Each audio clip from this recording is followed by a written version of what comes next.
Booking Holdings a publié des résultats pour le deuxième trimestre 2025 qui démontrent une dynamique commerciale et financière exceptionnellement forte. Qui l'eût cru? Ce n'est vraiment plus étonnant par rapport à Booking, dépassant significativement les prévisions sur tous les indicateurs clés et conduisant à un rehaussement de ses perspectives pour l'ensemble de l'année. La performance est tirée par une exécution stratégique réussie, notamment une expansion géographique vigoureuse en Asie et une diversification de produits efficace vers les hébergements alternatifs et les services de voyage connexes. L'entreprise s'appuie sur sa taille, ses données propriétaires et des investissements technologiques ciblés en IA pour renforcer son avantage concurrentiel. Cependant, cette trajectoire positive est tempérée par des vents contraires identifiables, à savoir une faiblesse persistante sur le marché américain, une sensibilité élevée aux incertitudes macroéconomiques et géopolitiques et une modération de la croissance attendue pour le troisième trimestre en raison de bases de comparaison plus exigeantes. En ce qui concerne ici comment on appelle ça, les éléments quantitatifs simples, 25 fois les bénéfices. Allez-y, regardez les marges, machin. On a déjà parlé de cette compagnie plusieurs fois. 25 fois les bénéfices attendus en 2027. Ici, ça donne à peu près 7 383 $ à l'action. Est-ce qu'il y a de la dette nette ici? Bon, c'est insignifiant. Donc, je prends à 7 383. Ça sera mon target price. 7 383. BKNG. 1, 2. Voilà. Et donc, pour ceux qui veulent aller très rapidement ici, croissance du revenu magnifique. Vous voyez ici, on a une croissance à double chiffre, même si la croissance a ralenti. Marge de brut près de 85% par là. Nombre d'actions, rachat massif du nombre d'actions. EBITDA également à des niveaux à 35% par là. Supérieure sur les 3 dernières années. Les 3 dernières, c'est 31%. Les 5 dernières années, c'est près de 31% également. Et c'est en augmentation sur les derniers mois ici. Le free cash flow également en augmentation. Dette nette sur EBITDA insignifiant. Donc, on aime ça. Si l'entreprise vous reverse la totalité des bénéfices nets en dividendes en date d'aujourd'hui, vous avez à peu près du 3,83%. Par rapport à ce qui est attendu en 2027, rappelons que c'est un business assez prévisible.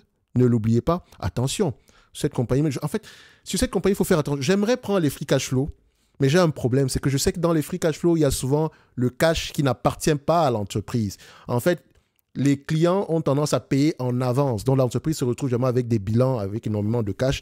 Mais voilà, si vous prenez ça, c'est comme si vous multipliez ce 25 fois les bénéfices d'un cash qu'on a techniquement sur lequel on n'a pas encore rendu un service. Donc, faites attention parce que ça pourrait même aller bien plus loin que ça. Donc, l'entreprise peut parfois utiliser ce cash-là pour racheter la dette ici, pour acheter les actions ici, pour à peu près investir dans des obligations. Bref, ça vaut quelque chose.